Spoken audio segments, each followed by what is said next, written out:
할렐루야. 오늘 주시는 하나님의 말씀은 민수기 5장입니다. 민수기 5장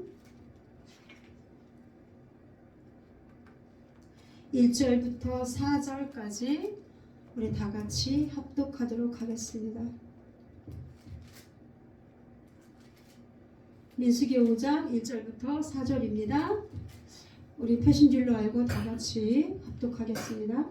여호와께서 모세에게 말씀하여 이르시되 이스라엘 자손에게 명령하여 모든 나병 환자와 유출증이 있는 자와 죽음으로 부정하게 된 자를 다 진영 밖으로 내보내되 남녀를 막론하고 다 진영 밖으로 내보내어 그들이 진영을 더럽히게 하지 말라.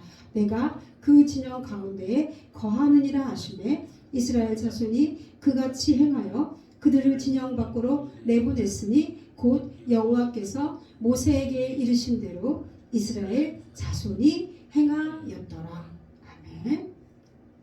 자, 이제 출애굽한 애굽에서 출애굽한 이스라엘 백성들이 모세를 중심으로 이렇게 가나안 땅으로 들어가는 그 여정 앞에서 민수기는 이제 광야 생활에 본격적으로 진입하는 38년 동안 광야 생활의 그 여정에 대해서 우리 민수기에 나와 있죠.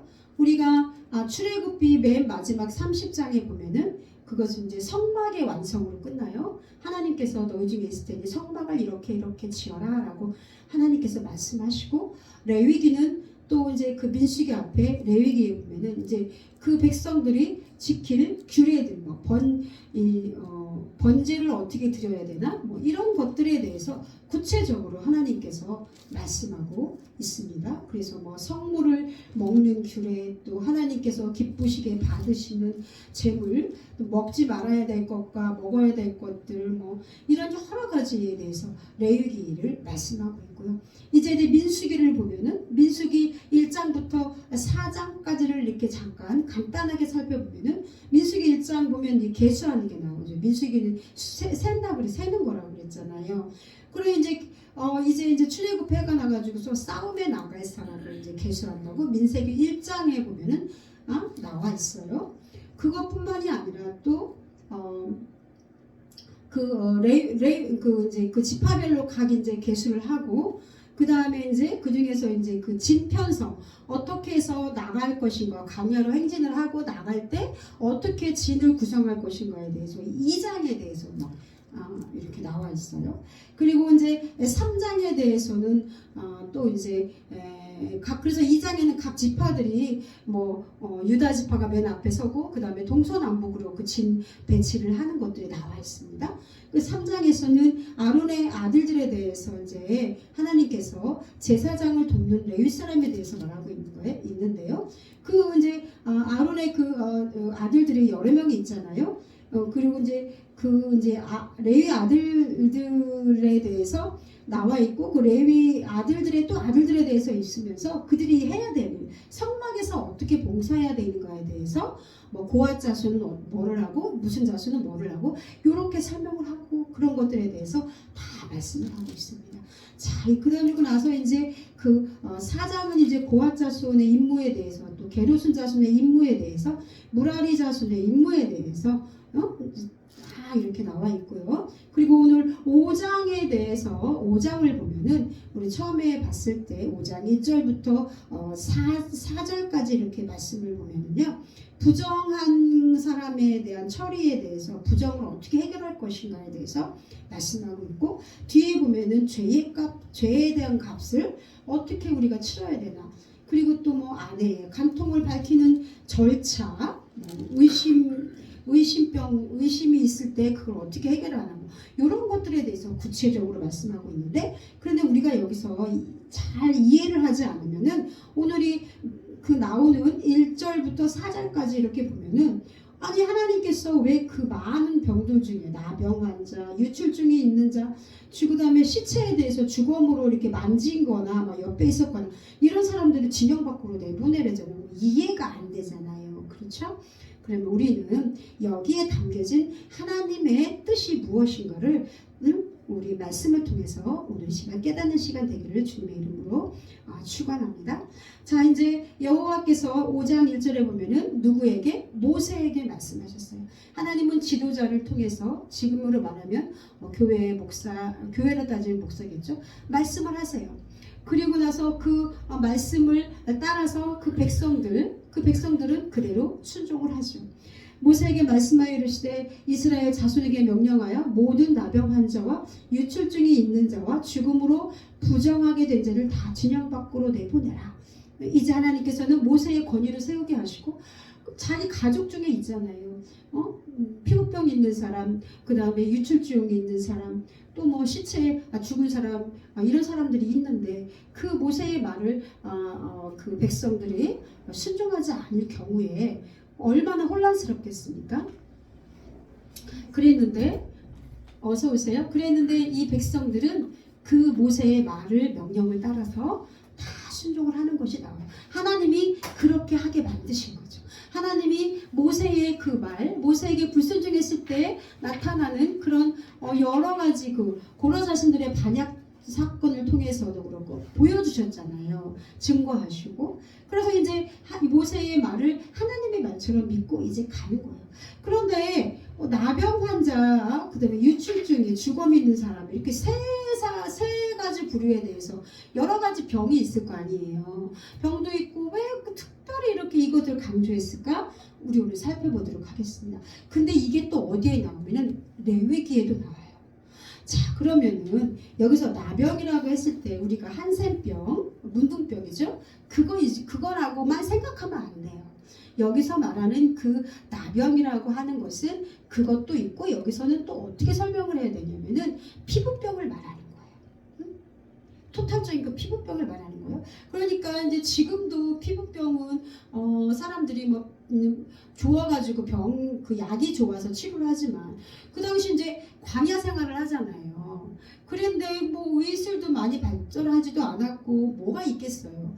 그리고 살다 보니까 얼마나 많은 병들이 있겠어요. 우리 옛날에 생각해 보세요. 어렸을 때 뭐 부스럼도 있었고 막 진짜 여러 가지 피부병이 많았잖아요. 더러운 것들이랑 같이 막 섞여 살다 보니까 그런 것들로 생각하시면 돼요. 그러니 그 당시에도 당연히 피부병이 있었겠죠. 그래서 레위기에는 피부병에 대해서 이렇게 쫙 이제 설명을 하고 있어요. 뭐 이런 병이 있을 때 어떻게 해야 된다 막 이러면서. 그리고 이제 여기서는 이제 레위기 13장에 보면은 그게 나와 있는데 여기서 그 나병이라고 했을 때는 피부병을 총칭한다고 그랬죠. 그런데 이제 주로 곰팡이와 관련된 피부병이라고 말하고 있습니다. 근데 왜 하나님께서는 이렇게 피부병에 집착을 했을까요? 응? 왜 피부병에 집착을 했을까? 그런데 저도 이제 오늘 말씀을 준비하면서 정말 기가 막힌 거 하나를 제가 듣게 되었고 그리고 이제 이렇게 전하게 되었습니다. 우리 처음에 죄를 지었잖아요. 아담과 하와가. 죄를 지었을 때 하나님께서 하나님한테 숨어갖고 이렇게 있는 아담하고 하와에게 하나님이 뭘 지어주셨어요? 가죽옷을 지어주셨잖아요. 그런데 이 가죽옷은 무엇으로 만들었어요? 동물의 가죽으로 만들었잖아요. 동물의 가죽이면 뭡니까? 가죽옷이 피부라는 거죠. 동물의 피부잖아요. 그래서 지금 여기에 나오는 피부병과 동물의 그 가죽옷을 입혔던 그 피부는 같은 말이라는 것입니다. 자, 그러면 생각해 보세요. 우리가 피부병 했을 때 생각나는 건 뭐예요? 가죽옷도 생각나지만 가죽옷을 왜 입혀줬어요? 하나님께서 죄를 지었잖아요. 그러니까 원죄가 생각나게 되는 거예요. 원죄가 생각나고 그 지은 죄 때문에 하나님과의 관계가 막 깨졌잖아요. 하나님이 그 회복하시는데 누구를 보내신 거예요? 대가가 있었잖아요. 그게 누구예요? 예수 그리스도 대가를 치르신 거예요. 당신 아들의 그 목숨값인 거예요. 자, 그러면은 하나님 보시기에 이게 얼마나 그 연구하시는 분들이 진짜 하나님은 이 피부 가죽옷을 떠올리게 하는 이것만 봐도 정말 너무 속이 상하신 거야. 원죄를 생각나게 하고 그래서 피부병을 유난히 강조했다라고 말씀하시는 분들이 있습니다. 자, 그런데 또 한 가지 피부병은 뭐가 강해요? 전염성이 강하잖아요. 우리 뭐 나중에 그 코로나 같은 경우는 공기 중에서 떠도는 거지만 그 당시도 아마 그게 있었을 거예요. 그래서 그 전염성이 강하다 보니까 내 가족이 옆에 있는데 한 사람이 피부병에 걸렸어. 그러면은 그 내 자녀도 피부병, 아빠가 피부병이 심해. 그러면 자녀도 걸리고 아내도 걸리고 뭐 이런 가능성이 되게 많잖아요. 그쵸? 전염성이 강해요. 그러다 보면은 전체가 다 걸리는 거예요. 자, 그러면 이제 그런데 이 피부병에 걸리고 이 원죄를 생각나게 하지만 계시록 7장 14절에 보면은요. 계시록 7장 14절에 보면은요. 우리 하나님께서 제가 적어놓은 게 있는데 그게 어디 갔을까요? 우리 계시록 7장 14절에 한번 제가 한번 찾아보도록 하겠습니다. 계시록 7장 14절에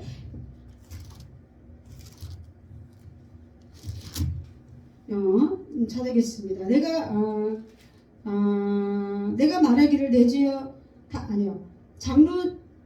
내가 말하기를 내 주여 당신이 아시나이다. 아니 그가 나에게 이르시되 이는 큰 환란에서 나오는 자들인데 어린 양의 피에 그 옷을 씻어 희게 하였느니라. 자, 그리고 이렇게 우리 사람들은 다 죄가 많아요. 그런데 여기에서 궁극적으로 제가 말하는 것처럼 이 피부병은 원죄를 생각나게 하지만 예수님께서 가죽옷을 지어 입히셨듯이 예수 그리스도의 피로 이 죄를 예수님께서 대가를 치르셔서 사해 주셨잖아요. 그렇죠? 그거를 믿으시는 여러분들 되기를 주님의 이름으로 축원합니다. 그와 마찬가지로 죄와 더러움은 오직 누구에게만 예수 그리스도를 통해서만 깨끗하게 해결된다라는 것을 우리가 생각할 수 있는 것입니다. 그것이 바로 복음이고 또 믿음인 것이죠. 자, 그러면 이제 두 번째, 이제 우리는 이제 누구나가 다 죄가 있어요. 그렇지만 여기서 특별히 피부병을 말하고 또 유출병은 뭐예요? 유출병은 이제 뭐가 자꾸 이렇게 흘러나오는 걸 말하는 거예요. 나오는 거예요. 그래서 뭐 남자에게도 뭐 보면은 레위기에 보면은 여러 가지가 있는데 말하기는 좀 그런데 여자들을 주로 말하면은 그 뭐 생리하는 거, 월경하는 거, 그리고 또 여자들은 이제 아기를 낳잖아요. 아기를 낳으면은 피가 계속 나오거든요. 어떤 일정 기간. 그래서 하나님께서 그 아기 출산한 사람에 대해서 격리를 시키셨어요. 근데 언제까지 네가 나오지 말고 그게 이제 딱 멈추고 나서 어떻게 되면 제사장한테 그거를 이제 검사를 맡아갖고 이 공동체와 격리시키는 그런 게 나와요. 레위기에 보면은. 그러니까 출산하고 씹는 기간이 있어요. 그런데 여러분들 출산하면 어때요? 고통스럽죠? 그렇지만 생명을 얻게 된 너무 거룩하고 즐겁고 행복한 일이잖아. 그런데 우리 출산이다 그러면 또 뭐가 생각나요? 네? 뭐가 생각나? 아기를 낳는 거 너무 좋아. 그죠? 너무 생명을 갖는 건 너무 좋은 거야. 근데 아기를 낳아 출산하는 건 뭐가 생각나요? 죄가 생각나잖아요. 응? 그 전까지는 아담과 하와가 죄를 짓기 전까지는 그런 고통이 없었는데 하나님께서 네 죄 때문에 하와가 생명을 잉태하고 아기를 낳을 때 고통을 더할 것이다 라고 말씀을 하셨잖아요. 자, 그러면은요 죄 때문에 우리 출산의 고통이 더하게 된 거예요. 자, 그래서 이제 유출병의 그 예를 보면은 마태복음에 그 혈류병을 앓는 여인이 나와요. 혈류병은 뭐예요? 피가 계속 나오는 거잖아요. 근데 그 혈류병을 앓는 여인이 12년 동안 그랬다고 했어요. 그러니까 뭐 온갖 짓을 다 했겠죠. 뭐 의사에게 찾아가도 소용이 없었고 돈을 다 쓴 거예요. 그러니까 이 혈류병 걸린 여인은 가족이랑 같이 살 수 있었을까요? 없었을까요? 거의 뭐 진짜 막 죄인처럼 숨어서 그렇게 살았던 여인이 혈류병에 걸린 여인이었어요. 자, 그랬는데 그 혈류병에 걸린 여인이 자기는 늘 죄인이라고 생각을 했겠죠. 성경에도 이렇게 유출병 걸리면 내보내라 그랬으니 내가 뭔 죄가 있어갖고 이렇게 했나. 그러면서 몇 년 동안? 12년 동안이에요. 여러분 아파보세요. 한 번만 1, 2년은 아플 수 있을 것 같아. 그랬는데 12년 동안 아팠다는 거야. 그런데 삶의 목적이 있을까요? 없었을까요? 너무 아프다 보니까 고통스럽잖아. 그렇죠? 정말 무슨 희망이 있겠어요, 그들에게? 그리고 무슨 친구들이 와도 뭐 위로해줘도 뭐 나을 거야 어쩌다고 뭐 이런 것도 하루 이틀이지. 안 낫잖아요. 그래서 저도 몸이 많이 안 좋지만 몸이 건강한 게 얼마나 큰 복인가. 그러나 성경은 분명히 말하고 있습니다. 그런데 그 여인이 그래도 살아보고자 누구에게로 나왔어요?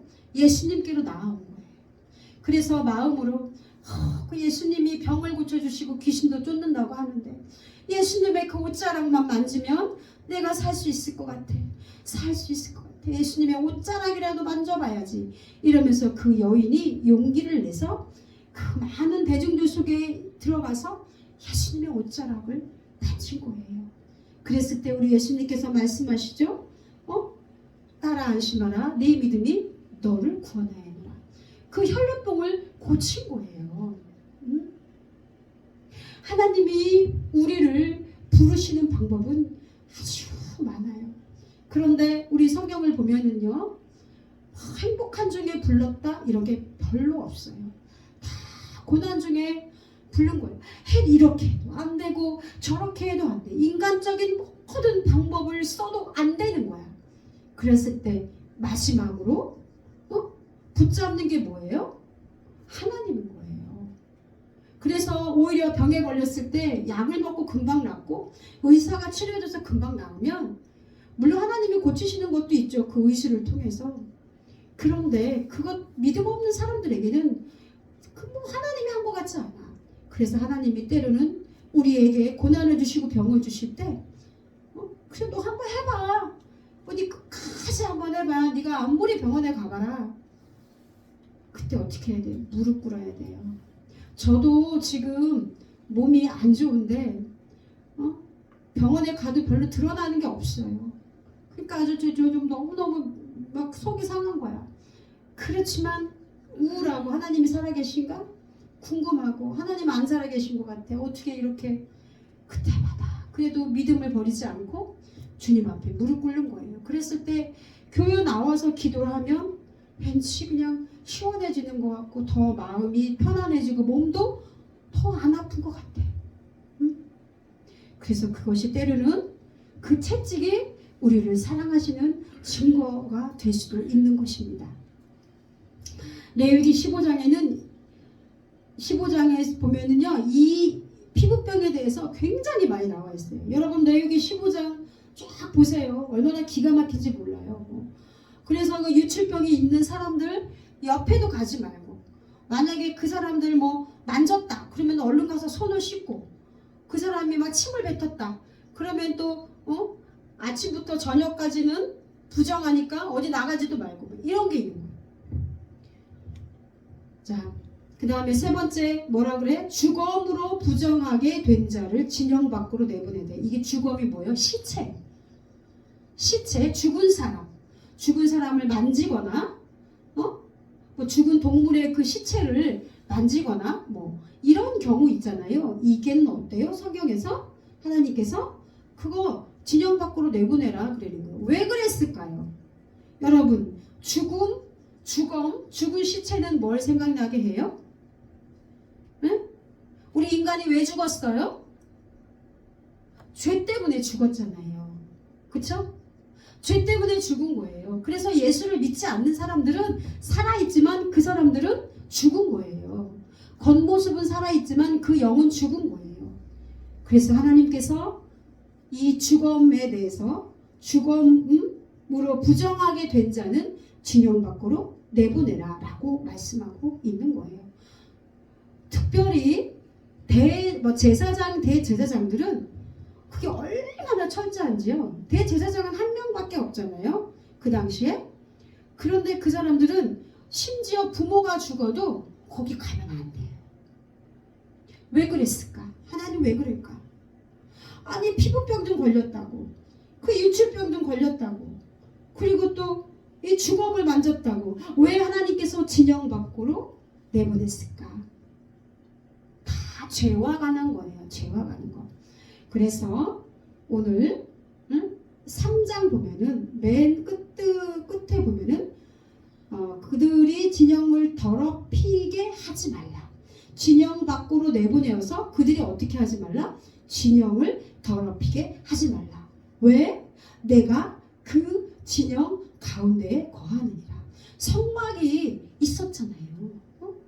거기에 예수 그리스도가 하나님의 법궤가 있잖아요.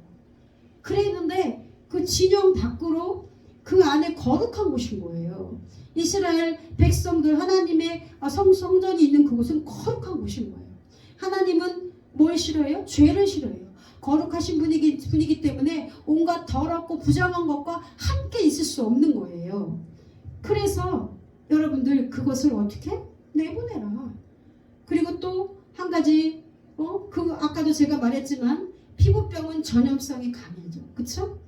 그렇기 때문에 한 사람이 중요한 거예요. 나 때문에 이 공동체가 살 수도 있고 죽을 수도 있는 거예요. 가정으로 따지면 나 때문에 내 가족이 살 수도 있고 죽을 수도 있는 거예요. 내가 그래서 죄를 지었다. 사람은 다 죄를 지어요. 응? 죄가 없는 사람이 없어. 다 죄가 있잖아요. 그런데 잘 생각해 보세요. 죄가 왜 생겼나? 왜 사람들이 서로가 그렇게 할까? 첫 번째 만나면은 뭐 사랑해야 되는데 사랑하는 마음도 별로 없고, 또 내가 누군가에게 상처를 입혔거나 거래상으로 누군가에게 내가 죄를 지어서 기분을 나쁘게 하고 뭔가를 손해를 줬거나 뭐 이런 여러 가지 그런 것들이 많이 삶에서 나타나잖아요. 죄가 없는 것 같은데 우리는 죄 가운데 살고 있는 거예요. 그런데 하나님께서 예수님을 통해서 그 죄를 해결하러 오신 거예요. 그래서 이 세상에 의인은 하나도 없다 그러잖아요. 의인은 하나도 없는데 우리가 예수님 그리스도의 피값으로 그를 믿음으로 인해서 우리가 의인이 된 거죠. 그러면 어떻게 살아야 돼? 우리는 거룩하게 살아야 되는 거예요. 죄에서 멀어져야 되는 거예요. 그런데 사람들이 교회 다니나 안 다니나 비슷해. 오히려 어떤 때 보면은 세상 사람만도 못한 사람들이 너무나 많은 걸 볼 수 있어요. 이거는 금방 변하진 않지만, 그러나 그 사람들이 성경의 말씀을 듣고 그것을 깨달았을 때 이제 회개함으로 나아가는 거죠. 회개해야 살아갈 수 있는 것입니다. 자, 진영 밖으로 하나님이 계신 곳은 거룩한 곳이기 때문에 우리가 거룩하지 않고 더러우면은 하나님과 함께 할 수 없는 거예요. 죄가 함께 있고 죽음이 함께 있으면 그 사람은 죽을 수밖에 없는 거고, 죄 때문에 죽을 수밖에 없는 거고, 하나님의 그 영원한 그 구원에 이룰 수가 없는 거죠. 그래서 나의 모습을 봐야 돼요. 내가 믿음이 연약하고 내가 기도하지 않고 내가 또 뭔 죄가 있어. 하나님이 보시기에 그거 자녀들 온전하다? 그렇게 말할 수 없는 거예요. 그러므로 교회는 목사가 우선 하나님으로부터 인정받는 목사가 돼야 돼요. 죄에서 멀어지고 거룩하게 살아가고, 그래야 그 성도들 하나하나 그런 성도들이 되는 거예요. 한 가정에서는 한 가정의 가장이 하나님 앞에 그렇게 살아야 되는 거예요. 물질의 문제에서도 성경적으로 풀어가야 되는 거예요. 건강의 문제도 혹시 나한테 내가 걸린 것이 없나? 이런 것들을 돌아다 봐야 되는 거예요. 그래서 그 가정이 사는 거예요. 또한 그 사회가 살 수 있을 때 우리가 하나님이 싫어하시는 법은 절대로 만들면 안 되는 거예요. 하나님이 없는 우상을 숭배하고 하나님을 싫어하시는 거. 그래서 동성애법 이런 건 통과되면 안 되는 거예요. 그게 우리 대한민국에 통과가 됐다. 한 사람만 죽는 게 아니에요. 그 나라가 그 국민들이 그것 때문에 죽을 수 있기 때문입니다. 우리들은 행복하게 사는데 뭐 그거 어때? 그러나 하나님 보시기에 그건 거룩하지 못한 거고 죽음에 이를 수 있는 거예요. 겉으로는 살아있고 향락을 즐기며 살지만 그건 바로 죽은 거예요. 그러므로 여러분들 죄에서 멀어지는 여러분들 되기를 주님의 이름으로 축원합니다. 레위기 15장 31절에는 너희는 이와 같이 이스라엘 자손이 그들의 부정에서 떠나 그들 가운데 있는 내 성막을 그들이 더럽히고 그들이 부정한 중에서 죽지 않도록 할지니라. 그래서 하나님께서 그 사람들을 내보낸 거예요. 그리고 다시 들어왔을 때는 제사장에게 이 병이 나았는지 검사를 맡아야 되고, 하나님께 번제를 드리고 예물을 드리고 예배를 드림으로써 이제 그 공동체 안으로 들어올 수 있는 것입니다. 그러므로 여러분들, 교회는 하나님의 성전이 있는 거룩한 곳입니다. 이 교회 안에서, 공동체 안에서 하나님께서는 그 죄투성이인 백성들이 거룩한 백성으로 빚어가기를 원하시는 겁니다. 교회는 동시에 병원입니다. 교회에서 우리는 아픈 사람들이 치료받아야 됩니다. 예수님께서 혈류병 여인을 치료했듯이, 귀신 들린 자를 고쳤듯이 그 사람들이 교회에 와야 되는 거예요. 또는 하나님의 강권적인 역사가 있어야 되는 거예요. 하나님께서는 믿음을 보시고 사람을 살려주기도 하고요. 그리고 또 하나님이 믿음이 없을지라도 하나님의 그 예정 안에서 살아나는 사람들이 있어요. 고침받는 사람들이 있어요. 그 사람들은 어떤 사람들입니까? 하나님의 영광을 드러내기 위해서 하나님께서 그렇게 하시는 거예요. 자, 우리 5장 5절부터 보면은요, 죄에 대한 값이 나와요. 그래서 보면은 이제 제가 이제 좀 마무리를 할 건데, 우리가 죄에 대한 값은 치러야 되는 거예요. 뭐 예수 믿는다고 하나님 잘못했으면 남의 돈 떼어먹고 안 갚고 그리고 그건 아니라는 거죠. 아니 뭐 남의 돈 떼어먹고 그 상대방이 얼마나 고통스러워.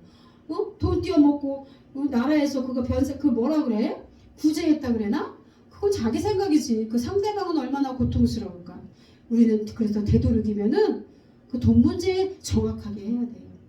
그래서 보면은요, 6절에 보면은 남자나 여자나 사람들이 범하는 죄를 범하여 여호와께 거역함으로 죄를 지으면 그 지은 죄를 자복하고 그 죄값을 온전히 갚되 5분의 1을 더하여 그가 죄를 지었던 그 사람에게 돌려줄 것이요, 만일 죄값을 받을 만한 친척이 없으면 그 죄값을 여호와께 드려 제사장에게 돌릴 것이니.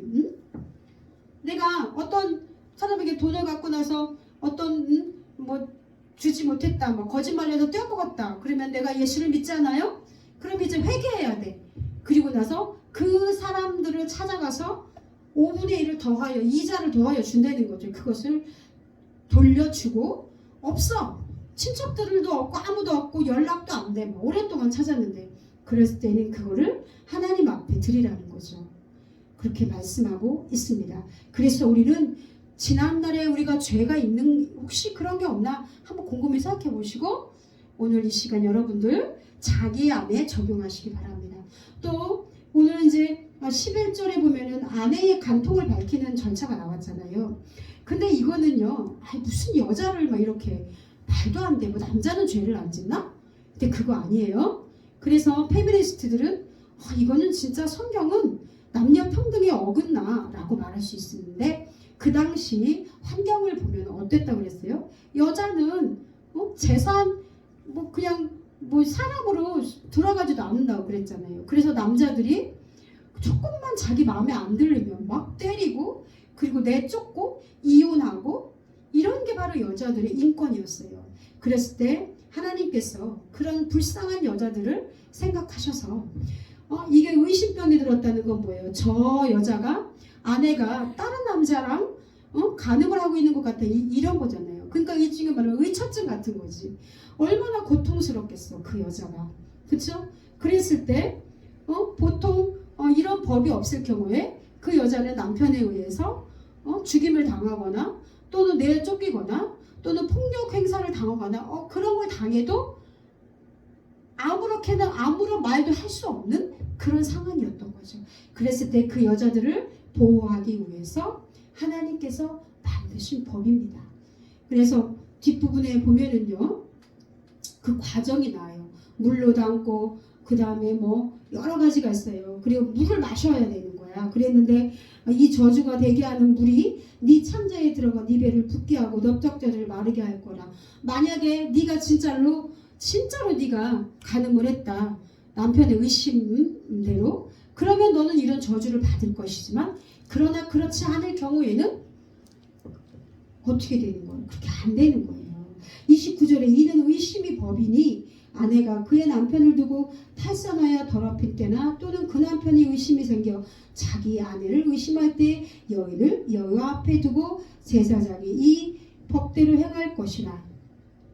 그러니까 그렇게 되면 이제 여자는 죄가 있으면 죄값을 받는 거고 죄가 없으면 이제 의심병이 사라지는 거죠. 누구를 위해서? 그 불쌍한 여자들을 위해서 이렇게 법을 제정한 거예요. 하나님께서는 공평한 것 같지 않은데 굉장히 공평하시고 감성적이신가? 그렇던데 되게 이성적이시고 합리적인 분이세요. 그렇다고 막 너무 도에 지나치거나 막 이러진 않은 거예요. 우리가 살아가는 모든 삶이 그런 거예요. 그러므로 여러분들 아니 뭐 내가 죄를 지었다고 하나님께서 용서해 주셨어? 이러면서 나만 자유하면 돼? 그거 아니에요.